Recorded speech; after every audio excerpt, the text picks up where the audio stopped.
All right, Bang Bang. Today is Friday. It is October 15th. Welcome to the Dog Walk presented by Barstool Sports. Here we are, True Crime Friday.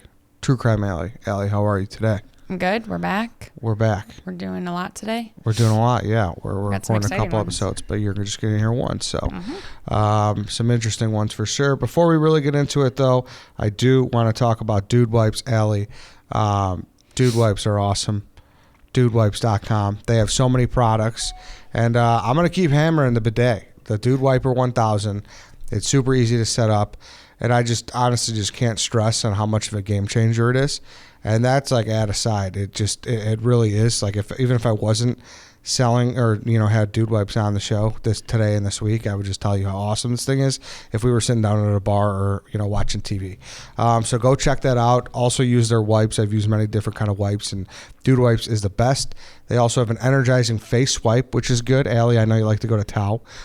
So that will like if you're feeling a little sleepy, it'll energize you up a little bit, get the corners of your eyes and stuff. Yes, exactly. Like so go check that out. Go get all these products at dudewipes.com. Use code BC15 for 15% off your order. Once again, BC15 at dudewipes.com for 15% off your entire order. Also, while we're here, it's Friday, so you got to go be stocking up on your Roman. You never know what's going to happen. It could be in the cards for you, so that's why you got to have it in your wallet. I had it yesterday. I have it today. Here you go. If you're watching on YouTube, subscribe to the Barstool Chicago YouTube. Roman swipes, people. Stop using these old methods of, thinking about baseball. Stop thinking about that White Sox-Astros series. Stop thinking of... saying the Pledge of Allegiance in your head, counting backwards from 10, because you don't need it anymore. All you need is a Roman swipe. It's a clinically proven way to last longer in bed. They're effective, easy to use, and they're fast acting, but they don't require a prescription. Roman can ship swipes to you in discreet, unmarked packaging, and each swipe packet is small enough to hide in your wallet for whenever you need it. They're super easy to use. Just take the swipe out of the packet, swipe it on, let it dry, and you're good to go. That's it. Go to GetRoman.com/walk. You could get your first month of swipes for just $5 when you choose a monthly plan. That's GetRoman.com/walk. Go get your swipes, people. You will not regret it. You will only be impressed, and you will only impress other people. So go get your swipes. Okay, Allie, what do we have for today?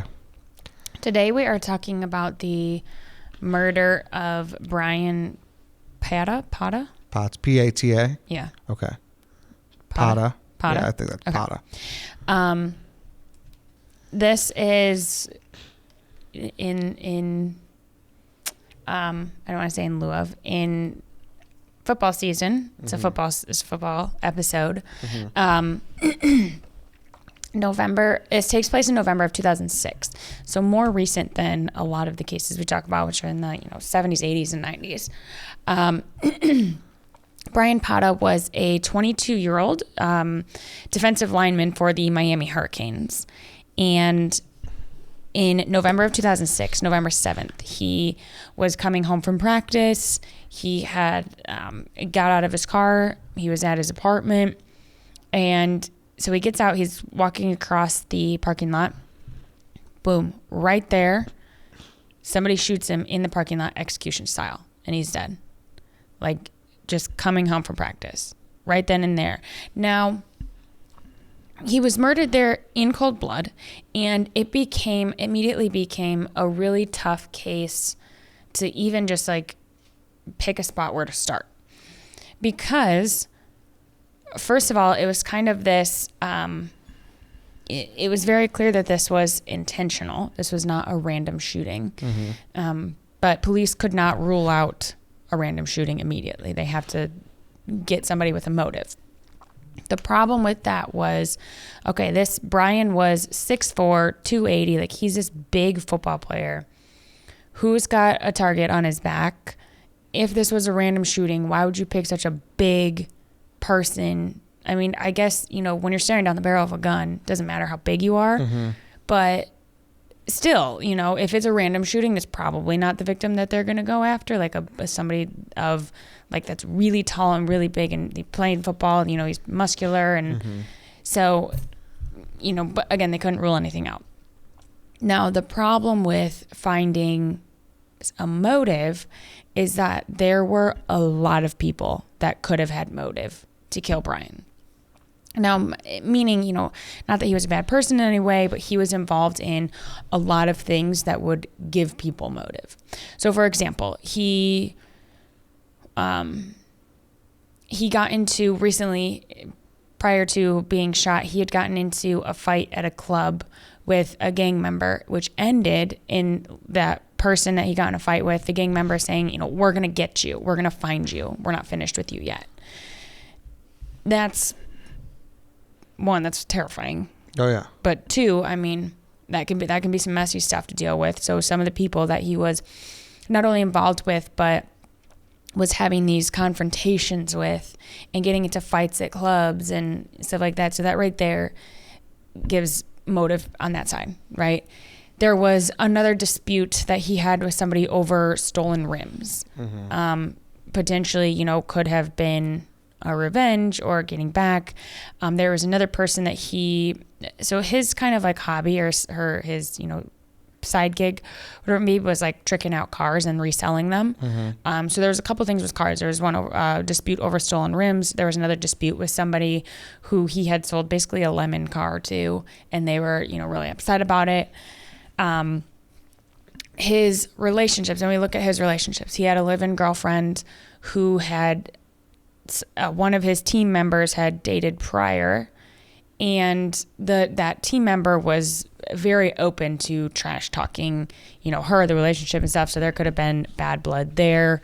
There could have been, who knows, maybe a love triangle going on in that sense. You know, they were teammates, which is kind of a rocky area to cross into. This girlfriend that he had a twin brother who had a history of violence. And if there was, you know, a rocky relationship going on, the brother has a history of violence, maybe as a protective brother type, maybe found out about something he didn't want, you know, he didn't like. That could have given him motive to shoot Bryan. In addition to his current girlfriend, he had this ex-girlfriend who would just like continuously show up at his apartment, and one time showed up with a knife. That right there does not look so good for her either. Wow. So we got like, is that it? That's five. Car that's salesman, yeah. That's 5 different things. Yeah, that's a lot. Or at least 4. He does his business. Maybe some unhappy customers. Dispute with a gang member at a club. Ex-girlfriend who might be kind of after him. And then a relationship with someone whose ex-boyfriend has a problem with him as well. So a lot of different kind of angles there. Yeah, there's a lot. So police, like, you know, look at this and say, okay, maybe we can rule out that it was a random shooting. But then they look at, all right, let's start digging into Bryan's life and seeing if somebody had motive. They start digging into it and they're like, oh, shoot, a lot of people could have had this motive, right?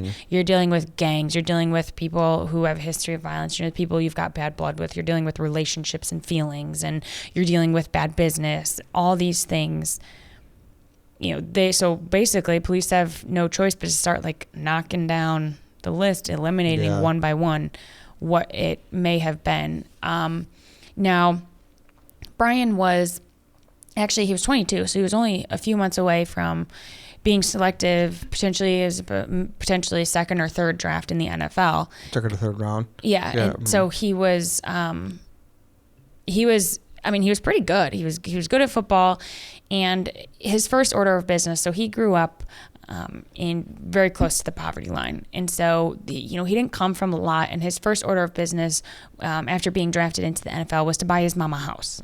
That was his plan. That's what he was going to do. So he didn't come from a lot, but this is something I really want to do for my mom. Unfortunately, he obviously never made it that far because he was shot execution style, like right there. And this was something that, it's interesting if you look at it, may not have been, as far as premeditation goes, premeditated in the fact that this was targeted and these people knew, like, I am going to go there to do this, but not super planned out, right? Like almost seemingly like an in the moment thing, because they did it in the parking lot of a apartment complex. So, it's not like they did it in his home or tried to do it quietly or tried to hide the body, boom, right there in the open for anybody to see, and then just left him there. And, like an in and out kind of thing. Yeah. So, that plays into, police start looking at that like, okay, this could have been like a heat of the moment thing. This could have been like a crime of opportunity. Somebody saw that he was alone, even though he was in like a not public parking lot. He was in the parking lot of his apartment complex. So still public where there would be people around, but saw him alone or saw a chance to get to him quickly and flee quickly as well because they're in a parking lot. This kind of thing. So somebody didn't sit here and plan this out for a long time. Now, this was in November of 2006. I will say, to this day, no one has been convicted of his murder. So it's still at large. Now, years later, so this case, with all these people with motive, it created this huge mess, and the case went cold because they could not, either there wasn't enough evidence or there was, the finger was pointed at too many different people where they couldn't just convict one of them and say, this for sure is how he is the person who shot him. So it went cold in kind of a different way than we see all our other cold cases go. They almost had too much instead of too little. And they couldn't narrow it down to say, we know for sure that this person's motive, they were the one who killed him. So now, years later, in 2017, so 11 years later, the family kept pushing the police. The family felt like the police were not working on his case. They were not pushing it forward. They were not doing enough. They obviously were not coming up with any answers. And so the family, annoyed with the lack of progress that police had made, they decided that they were going to push the police to do a news conference. So they did, to regain some interest in this case, to maybe uncover some new leads. Somebody might feel more comfortable moving forward or come forward with some new information that could help, what have you. Again, this is 11 years later, so this is a long time. They did the press conference, and it really did not lead to anything. Not a ton of new information, not new leads. The case stayed cold. Now, again, the Pata family is like, okay, well, we did that. It didn't give us any answers. The police still are not working on this case. They're not pushing this forward. We're going to take matters into our own hands. So, being that Bryan was big into football, he was really good, he was potentially going to be in the NFL, they decided that they were going to go to ESPN. And they're going to reach out to ESPN and see what they would do about Bryan's case. Now, I will say, as far as the police goes, I don't know, it was on the account of the family that they were not working the case, but just for a point of reference, there were a total of, the police were slammed with homicide during this time. There was 139 homicide cases opened just in 2006 alone. Wow. Yeah. So they had... And this is Miami-Dade County? This is Miami, yeah. Okay. So they had their work cut out for them. This was not 139 homicide cases in 1 year. And that's just that's what gets reported. You don't know how many are actually going on that they don't know about yet. So needless to say, they had their work cut out for them. And so it may not have been that they weren't working the case. It's just they couldn't give their undivided attention to the case either. Now, again, the family reached out to ESPN, and they believed that somebody at Miami University either knew some key information in Bryan's case or was involved in his murder.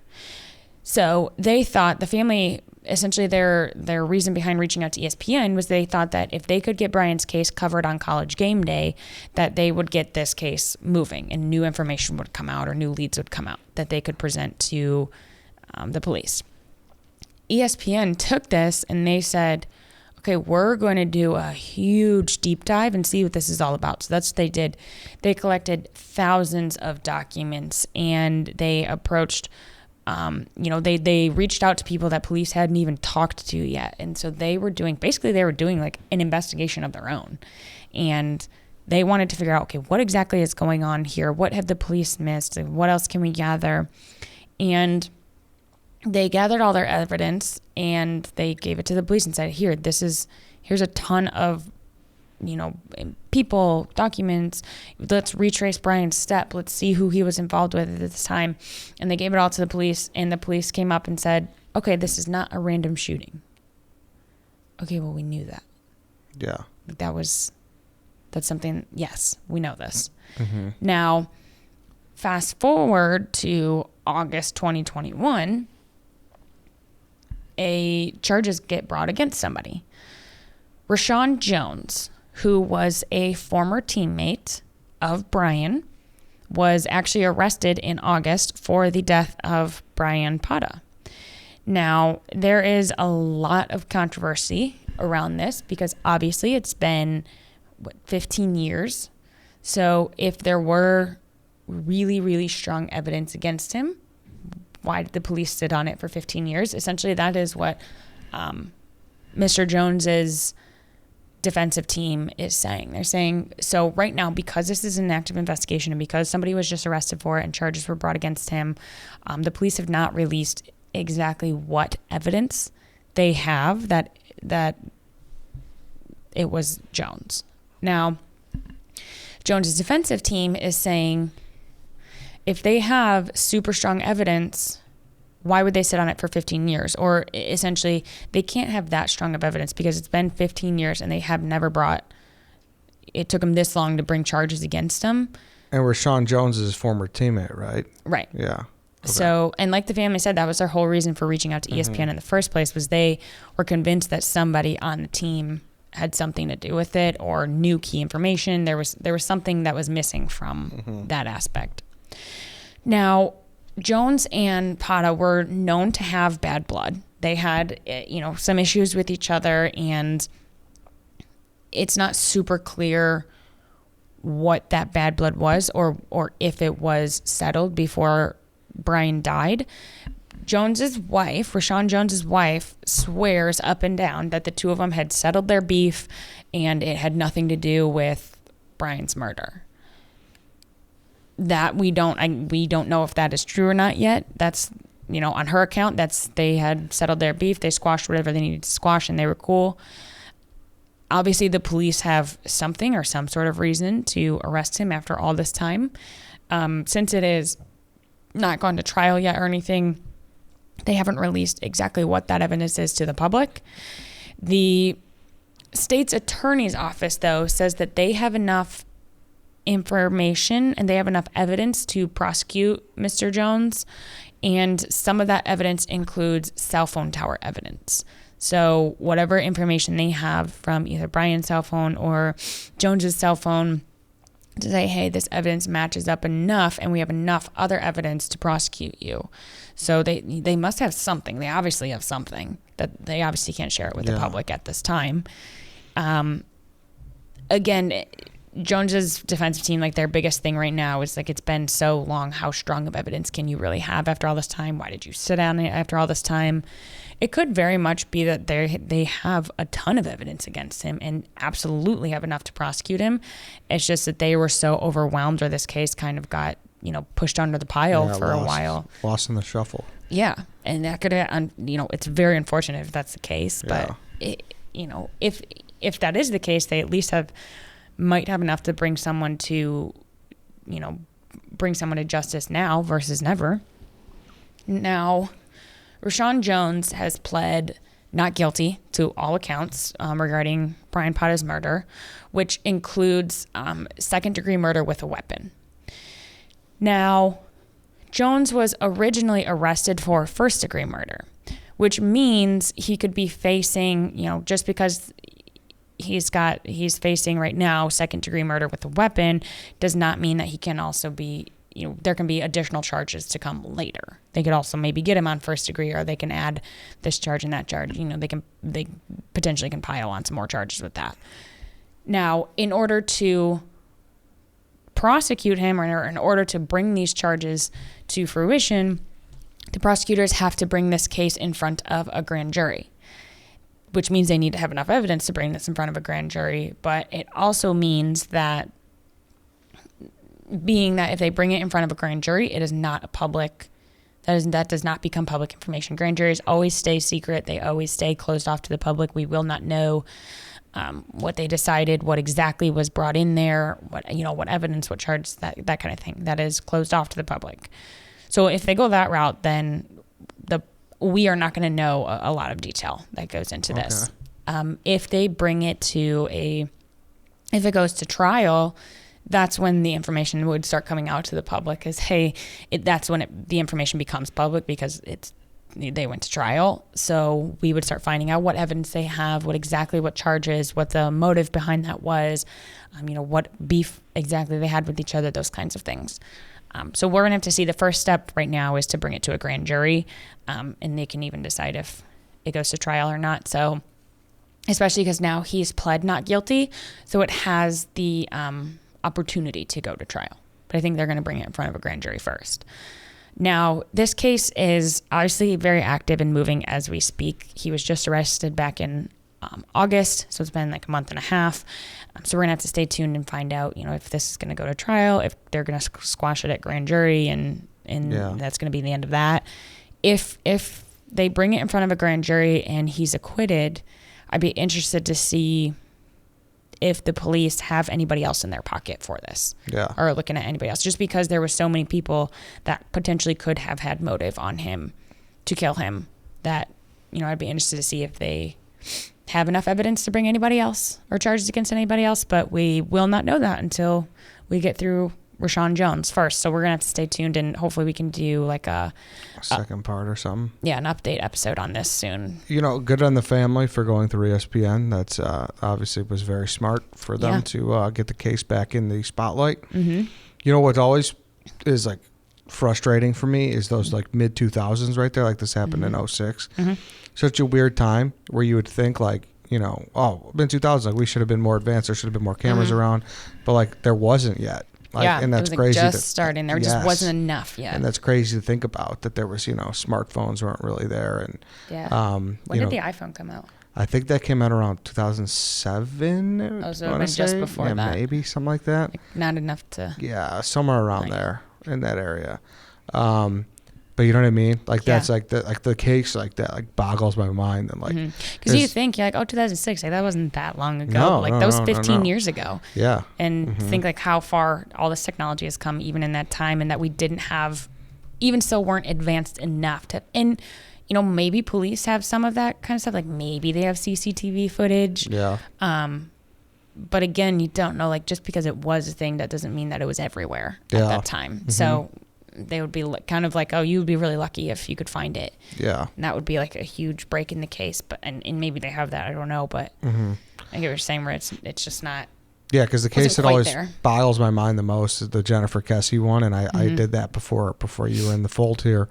And, she was in Orlando, and just, her parking lot, she just went missing in 2006, and like still there wasn't a ton. And especially places like that, like Orlando, Miami, where there's it's a big city, right? There's always people around everywhere. There's like, everything is always being caught on camera or recorded or whatever you have you. Like it's crazy to think even like this giant city like Miami that, it just flew so far under the radar that it's been 15 years and they just now arrested somebody. Yeah. No, I do remember this one though, because it was like a big deal. Like, a college kid got murdered and he. Yeah. And now who knows? It could have been a former teammate. Yeah.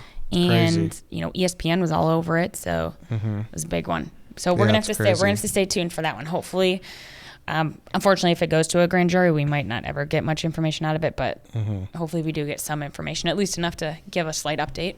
Yeah. Did you see any of the coroner from the Gabby Petito? Gabby Petito, I was just going to ask you. Mm-hmm. So I saw that the coroner had ruled she died by strangulation. Yep. In that her body had been where it was when they found it for 3 to 4 weeks before she was noticed, so her body, if I'm remembering correctly, I was trying to look this up the other day, just on my calendar, because I watched the press conference the day they found her body, which I'm almost positive was in September on the 19th. So if we go back 3 to 4 weeks from that, would have either been around the 22nd or around the 29th, which to me, that week, if they could narrow it down, hey, she's been there for 3 weeks or she's been there for 4 weeks, like that week gives is a huge time period, because so if it was the 22nd, so she would have been gone like actually, now that I think about it, like the 29th, like there was accounts of, you know, those people picking up Bryan or seeing Bryan, you know, his van parked on the side of the road, and you know, all these people like having accounts and interactions with him on the 29th, and he got home on the 1st. Again, it was about a 36-hour drive home if he drove the van home. So when he dumped her body or when he actually killed her, like, had she been dead for a week already by then, or was it dumped there? Like, that, to me, that's a huge time frame. Yeah. To be like, hey, 3 or 4 weeks, which, and again, they might not be able to tell because she was outside decomposing for 3 or 4 weeks, you know. And I'm sure that's why they said human remains have been found, because I'm sure she was very decomposed. Yeah, I'm sure. But what I find interesting about that, so if, and this was, you know, in like a wilderness setting, right? There's wildlife, there's, you know, weather, natural factors. And they said, okay, human remains are found. Great. I'm sure she was, you know, at least somewhat decomposed, if not really decomposed at this point. Which is interesting to me, because strangulation, to me, it would be like easy if you found like really decomposed remains. It would be easier to like tell if somebody had been shot, right? Because they'd have you know, a bullet injury in their bones. Strangulation is more of like I don't want to say like a topical thing, but like you have to have more of the body there to tell that they were strangled. Does that make sense? Yeah. So I would be interesting to see like how they came to that conclusion, and like how decomposed or how they came to that. If, you know, was she strangled with his hands? Was she strangled with an object? I mean, all signs point to this. He's still missing, but he's still, you know, if it was him, so alleged, you know. Yes, if it was him. Who knows? You said when, but if, who knows? But it's, I mean. Yeah, so I'm interested to see. I know that the coroner still has more, like, the last I checked, which I think it was yesterday, so there was this whole thing, I didn't look too far into it, but police and FBI, because FBI is running this investigation now, the coroner was doing a press release separate from them, which I found interesting. Like, FBI wasn't doing the press conference. So I don't know what the whole, you know, jam behind that is, but I'd be interested to see. I need to go and see if the press conference has actually taken place yet, and if it has, watch it and see what are the deals. But I did find that interesting, because that's a huge update in the case. Big time. So we'll see. Hopefully it comes more out of that. I can't believe he's still missing. That's crazy. After all this time. It's crazy. Do you think he's alive? I do. You do? I do. I think if he wasn't alive, the family would be freaking out more. Especially, maybe not even his parents, or at least acting like they were freaking out more. Because I don't know. I guess I don't see, like, even if the parents were in on it, but would they let their son, like, just go die in the forest, or be like, oh yeah, he's going out there to kill himself? You know, I feel like they would be like, oh, I'm so sad, you know, at least putting on a show for people maybe, or acting differently.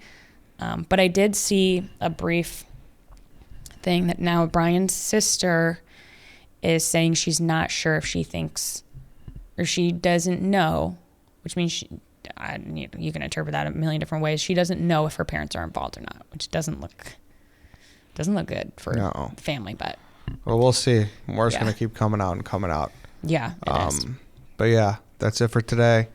Thank you, Allie. Thank you, everybody, for listening. That's it for this week as well. So we'll see you back on Monday.